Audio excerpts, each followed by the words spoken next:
Hello, welcome to Virgo Philippines. So ito yung reading natin for Virgo, Sun, Moon, Rising, Venus, Jupiter, Virgo. Take only what resonates, guys. Hindi ito magra-resonate sa lahat. Unfortunately, hindi ko makuha lahat ng energy ng Virgo sa mundo. Pero okay lang yon. By the way, guys, Merry Christmas. Sa lahat po ng mga nakasubscribe sa akin, maraming salamat sa patuloy ninyong pagsuporta. Ayan, yung iba ilang taon na nakasubscribe, nakafollow sa akin. Maraming salamat sa inyo. Ngayon, ayan, mag-e-end na naman yung ating year. So, I wish you all the best pagdating sa susunod na taon. And yeah, let's start your reading. This is general love reading, guys. For personal reading, Madam Piha, dyan na lang kayo pumunta.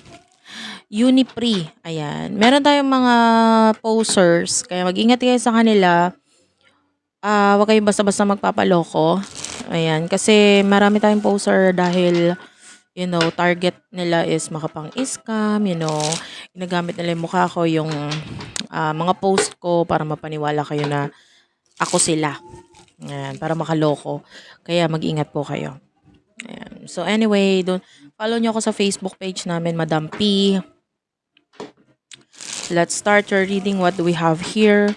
Para ma-search mo, Madam space P as in princess and then space pa sa dulo. Let's start what we have here for the sign of Virgo, Sun, Moon, Rising, Venus, Jupiter, Virgo. Ayan. Pasensya ka na maingay sa background ko, may nagkakaraoke. I think na medyo nabawasan naman siya dahil dito sa microphone na gamit ko. Pero maingay talaga siya dito sa aking area. Okay. You do have here the Five of Pentacles, the Wheel, and the King of Cups. Alam mo, yung iba sa inyo, kung meron mang magandang magbago sa buhay mo ngayon, number one is yung problem pagdating sa finances. Yung iba sa inyo meron, Five of Pentacles. This is problema regarding sa usaping pera. Yung iba sa inyo pwedeng, etong 2025 talagang sinubok ka, no? Pagdating sa area na to, na medyo mahirap, medyo naging very challenging for you. Naging masakit, naging a lot of struggle, lalo na with the will. Yung iba sa inyo nabago din naman itong ng panahon na ito, yung way mo ng paniniwala mo. And ang dami mong lesson na natutunan, yung iba na may kinalaman sa finances. Which is, ang maganda nito with the wheel is malapit nang mabago, or yung iba unti-unti nang nababago ito. So i-manifest mo yan, guys. Ipag-pray mo kasi yung iba sa inyo na talagang pinagdadaanan nito ngayon, malapit na siyang mag-end. With the King of Cups, Cancer, Scorpio, Pisces, basta gawin mo lang yung mga bagay na masaya ka. Gawin mo lang yung mga bagay na bukal sa kalooban mo, na ginagawa mo to, masaya ka dito. Enjoyin mo lang. And then, etong problem mo na ito with regards to money, unti-unti na natin siya nakikitang natatapos. Ayan. Lalo na with the Ten of Pentacles, this is money. Okay? Yung iba sa inyo, with the King of Swords and the Ten of Swords, ayan, meron tayong makikita ditong tao or mga tao na naging helpful din sa buhay mo para matulungan or para matapos itong mga problemang ito. And malaking tulong sila sa'yo. But I feel like itong journey na ito for you, isa lang itong mga taong ito na tutulungan ka, pero ikaw pa rin, more on ikaw pa rin ang magiging dahilan kung bakit matatapos itong bagay na ito sa buhay mo. Especially financial problem, guys. So, pagdating sa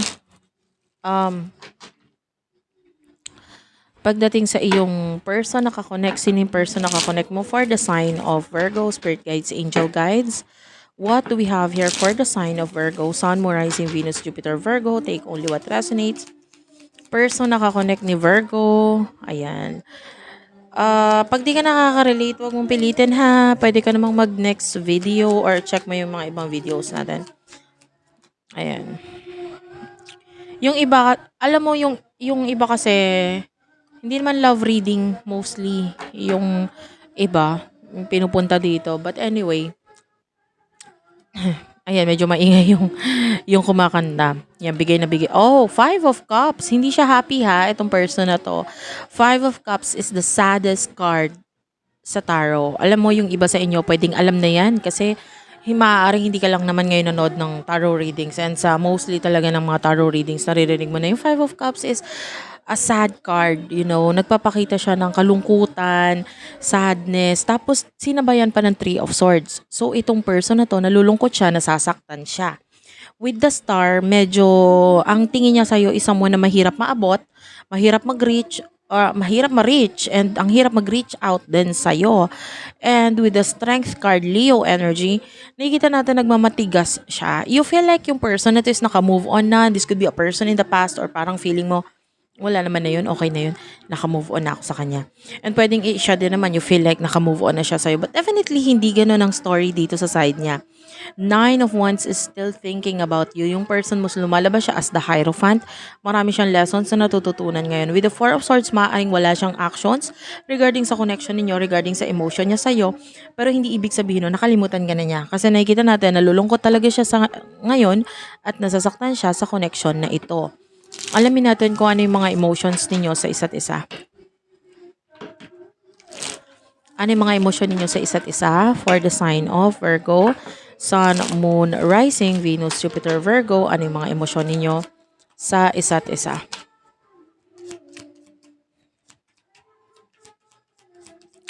Emosyon ninyo sa isa't isa. The Hermit is here. That is you, Virgo. Major Arcana, Queen of Cups. Ayan. The Ten of Swords, the Hierophant. Wait lang. Ganito kasi ang energy na to. Dalawa na kayo nito ha, dito sa nakuha kong cards. The Queen of Cups, you are the King and Queen. Yung iba sa inyo, pwedeng natutunan mo ng ma-feel or mapunuan yung mga bagay na feeling mo kulang sa buhay mo in the past. Maybe natutunan mo na kung paano, alam ko na gagawin, hindi ko na kailangan ng mga tao para gawin yung mga bagay nito para sa akin. Kasi kung ako, kaya ko naman yan mag-isa. So, yung iba sa inyo, with the Hermit, tinatry mo, for what I can see here, alam mo yung hermit crabs, they do have their own shell. At alam mo naman na yung hermit crabs is yung shell niya, buhat-buhat niya, siya lang mag-isa, wala siyang ibang katulong. Okay? Tapos, also, yung shell niya is nagsiserve as their protective shell, di ba? And at the same time, ito na rin yung home nila. So, this is you. For what I can see here, tinatry mong maging okay and tinatry mong kayanin lahat ng mga pagsubok sa buhay mo ngayon nang ikaw lang mag-isa. You're being the hermit. Di ba? And at the same time, sa emotion mo dito sa person na to, I feel like you love the person, minahal mo siya, mahal mo siya, but parang na-realize mo, hindi ko naman siya kailangan. So, kung ano naman, kung wala siya sa buhay ko or mawala siya sa buhay ko, I don't care. I don't mind. Kasi bakit? I have my own shell. And itong shell na to, yun nagpo-protecta sa akin. So, sa nakikita natin dito, this is you na nakikita mo yung sarili mo na okay naman ako, hindi ko naman kailangan ng itong taong to para makaya ko pa yung sarili ko dahil kaya ko naman talaga eh. Nandito na yung mga resources mo sa paligid mo na kailangan mo na hindi mo na kailangan kunin pa dito sa taong to. Parang kaya mo naman yung sarili mo pagdating sa sa comfort, and kaya mong protektahan ang sarili mo. So, you love the person pero hindi ibig sabihin nasa kanya na lahat ng kailangan mo or what. For what I can see here, you love yourself as well. Natutunan mong mahalin yung sarili mo, makita yung mga bagay na meron ka at hindi na ito hanapin kung kanino man. Okay? And then yung person na to with the Hanged Man, I see this person waiting. Waiting saan? Ten of Swords. Some kind of ending dito. Three of Wands, itong person na to nami-miss ka niya. Sabi ko nga nasasaktan siya, nalulungkot siya. Nine of Wands, marami siyang challenges ngayon sa buhay niya. Para siyang natinik. Ang energy nito, well, I can see a rose dito sa picture sa side niya and talagang nagpapakita sa akin yung mga roses sa side niya. So, ano ibig sabihin nun? Alam mo, ang rose is, meron siya mga tinik eh. So, ang person nito, para siyang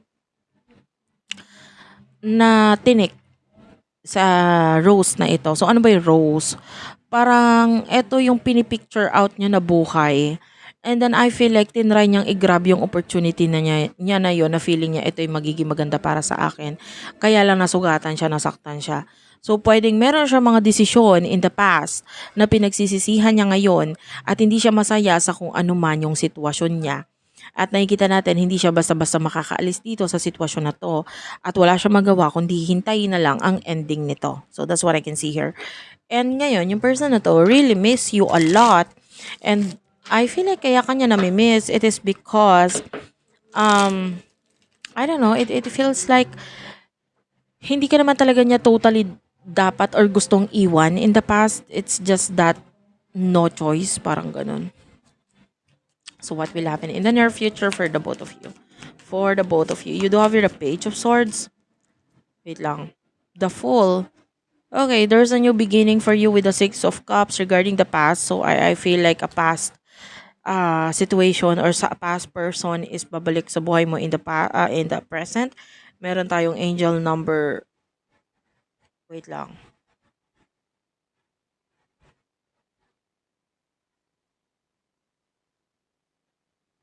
Wala pala.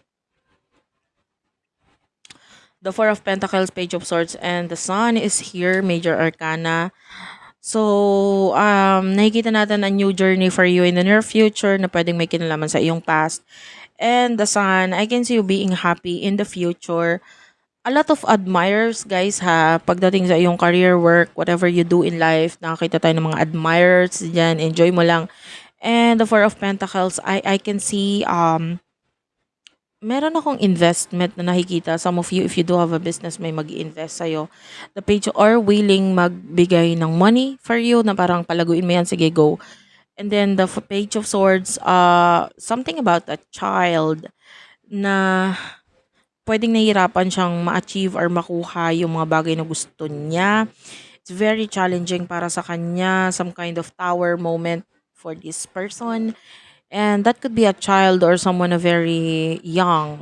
Sa energy mo, it could be kapatid, kamag-anak, anak if you do have a teenage daughter or son or whatever. So nakakita tayo ng problems or pagkakagulo dito sa side ng person nito. Like, yeah, yun nga, yung child.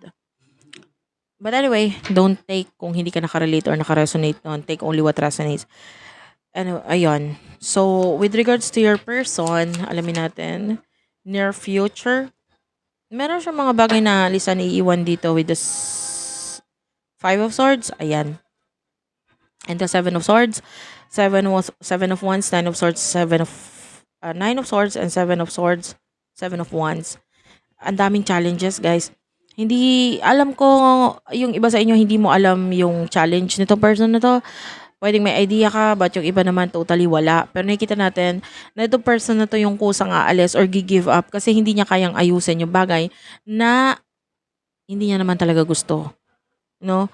And nahirapan. Eto masyado nang magulo sa side ng person mo para ayusin pa itong mga bagay na to. So, I can see this person quitting something. Meron siyang iki-quit or aalisan kasi hindi niya kayang ayusin or wala ng chance maayos pa itong bagay na ito. So, thank you for watching. I love you all, guys, and bye-bye.